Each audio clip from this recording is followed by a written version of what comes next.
تاکہ یہ بڑے بڑے فیصلے کر سکیں. مثلا دیکھیں سہیل افریدی نے 2 بڑے فیصلے کیے. ایک 9 مئی ریڈیو پاکستان کی انکوائری. اب اس میں دیکھیں انکوائری میں سے کوئی نکلا سارا ادارے میں تو 9 مئی کو تو بیانیہ ختم. علی امین گلہ پر جوڈیشل انکوائری اسی لیے نہیں ہونے دے رہے تھے, نہ اس میں دلچسپی لے رہا تھا. دوسرا خیبر پختونخوا میں جو کالا قانون 3 MP سمیت مخالفین کو اغوا کرنے والا, وہ ختم کیا گیا. اب یہ 2 معاملات بظاہر آپ کو بڑے معمولی نظر آئیں گے, لیکن یہ وہ معاملات جو اسٹیبلشمنٹ کے براہ راست معاملے میں جاتے ہیں.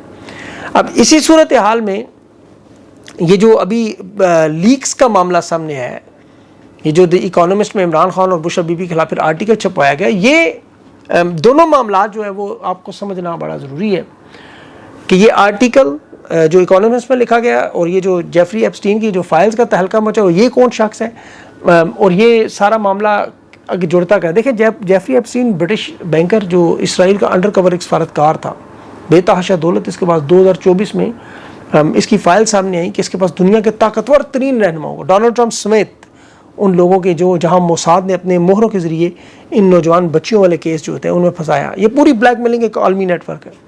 اس میں دنیا کے بڑے بڑے سینئر صدر, ان کے سینیٹرز اور مطلب ان کے گھروں کے جہازوں کے ٹریک ریکارڈ اس کے گھر پہنچے تھا کہ بجلی کے بلوں کے مطلب ایک ایک چیز کے پاس موجود تھی.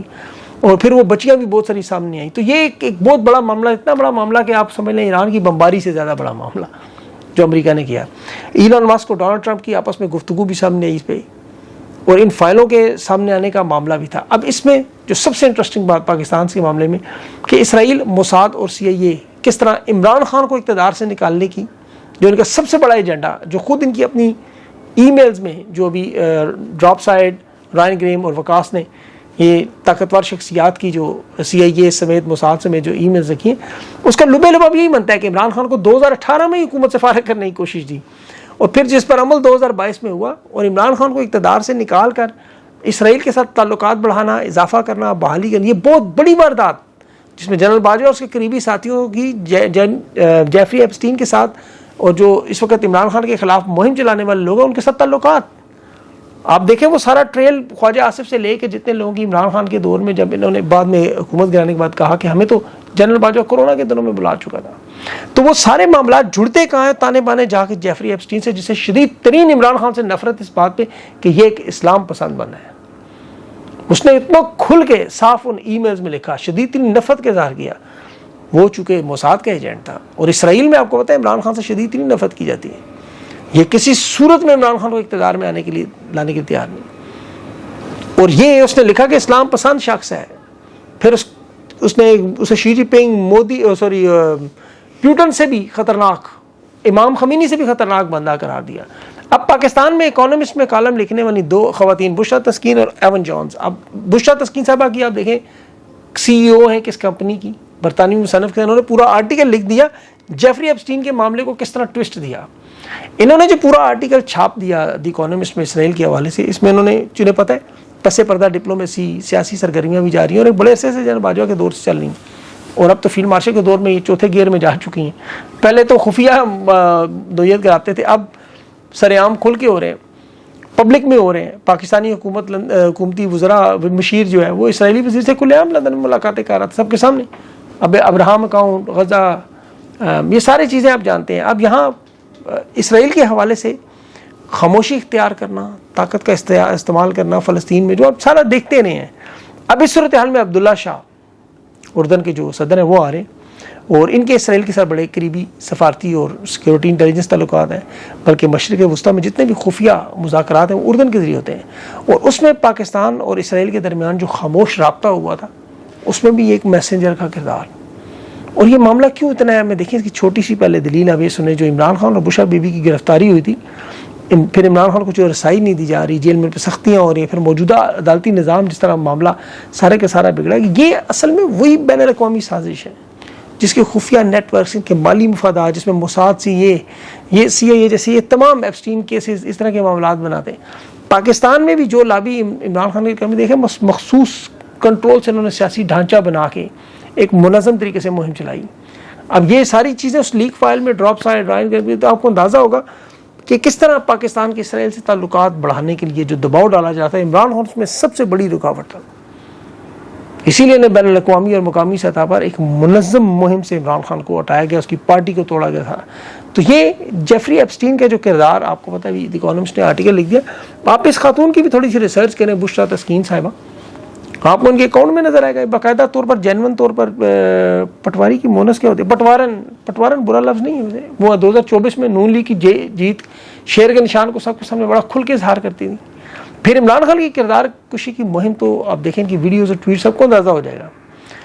اب انہوں نے جو اس گورے ایون کے ساتھ بیٹھ کے یہ آرٹیکل لکھا, وہ بھی عمران خان کی شادی سے خوش نہیں تھا کہ جمائمہ سے شادی کی ہوئی, اور عمران خان وہ جس طرح جیفری ایپسٹین خوش نہیں تھا, کیونکہ انہیں پتہ ہے کہ وہ مسلمان ہو کے آ رہے تھے, وہ خوش اس چیز کو پسند نہیں کرتے چاہتے. اس نے صاف صاف لکھا تھا اس میں جیفری ایپسٹین نے کہ عمران خان کو اقتدار سے نکالو, یہ دنیا کے امن کو خطرہ ڈال رہا ہے. یہ تو اور بات ہے, بعد میں خود مارا گیا. وہ نون لیگ اور پیپلز پارٹی کے ذمہ پھر یہ ڈیوٹی لگائی گئی تھی. جس طرح مریم نواز کے پاس ویڈیوز موجود ہیں, اسی طرح جیفری ایپسٹین کے پاس بھی ڈونلڈ ٹرمپ اور اہم رہنماؤں کی ویڈیوز بھی ہیں, کیسز بھی ہیں. اب دیکھنا یہ کہ اس بلیک میلنگ کا دھندا, اس پہ اعلیٰ قیادت, اس پہ ان کی کس طرح کردار کشی مہم کو استعمال کی تھی. اب تک جتنی بھی کردار کشی کی عمران خان کی مہم استعمال, وہ بری طرح ناکام ہوگی. ابھی تو جو ہائبرڈ نظام خواجہ آصف کہہ رہے ہیں نا, حکومتی خود وزراء تسلیم کر رہے ہیں کہ ہم فوج کو کے ساتھ مل کے حکومت میں ہائبرڈ نظام لا رہے ہیں. آرمی چیف کی 2030 تک کی ایکسٹینشن, فوجی ایکٹ میں تبدیلیاں, انہیں field marshal, chief of defence, army chief اختیارات. تو یہ جو ہائبرڈ نظام لا کے ملک کی ایسی کی تیسی کی, جس کی ابھی فائنینشیل ٹائمز نے بڑی انٹرسٹنگ اداریہ لکھا. 4 لائنوں میں اگر اس کا لبے آپ دیکھیں تو انہوں نے کہا کہ فیلڈ مارشل طاقت تو آپ انہیں جنرل عبدالفتاح سیسی والی مصر والی بھی دے دیں, بے شک کوشش ان کی وہی ہے, وہ فوج کی بالادستی بھی قائم کر سکتے ہیں, لیکن ان کا رویہ اور ان کی پالیسیاں یہ پاکستان کی معیشت اور معاشرے کو دونوں کو تباہ کر دیں. تو یہ تباہی بربادی آپ کو نظر آ رہی ہے. یہ جو بیرونی واردات آپ کو نظر آتی ہے وہ تو اپنی جگہ, اندرونی سطح پہ آپ دیکھیں, چاہے عدالت کی حالت جوڈیشل کمیشن میں یا فریدی کو ایک طرف سپریم کورٹ کا, دوسری طرف جسٹس امین الدین خان, اور انہیں لگانے والے لوگ کون ہیں؟ شہباز شریف 16 ارب کا TT کیس, اور آصف زرداری کرپشن کے بادشاہ دنیا کا. یہ کھڑے ہو کے لگا رہے ہیں ان لوگوں کو ربو, اور یہ ایک جیسے. اب آپ اندازہ کریں پاکستان کی عدالتوں کی انہوں نے ایسی کی تیسی پھیر کے رکھ دی.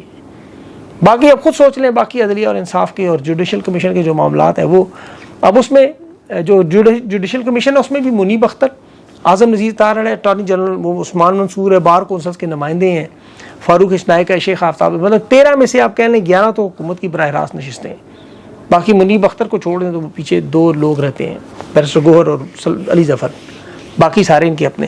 تو ان حالات میں دیکھیں ان کی کوشش عدلیہ کو کنٹرول کرنا, ان کی سارے اداروں کو کنٹرول. اب میں یہاں اسپین میں اس وقت جو یہ ویلاگ آپ کے سامنے کر رہا ہوں, آپ لوگوں نے ویڈیوز دیکھی ہوں گی, عمران ریاض کے ساتھ ابھی وہ ایئرپورٹ سے ہم سب لوگ آ رہے تھے, ملاقات ہوئی. پاکستانیوں نے جس انداز میں محبت کا اظہار کیا, میں تو یقین کریں میرا تو عقل حیران رہے گی. میں اس کا تاثرات اپنے الفاظ میں بتا نہیں سکتا کہ ان ایکسپیکٹڈ اتنا بڑا استقبال, اتنا تو مریم نواز کا نہیں ہوتا جو زبردستی سیٹ پہ بیٹھی ہیں.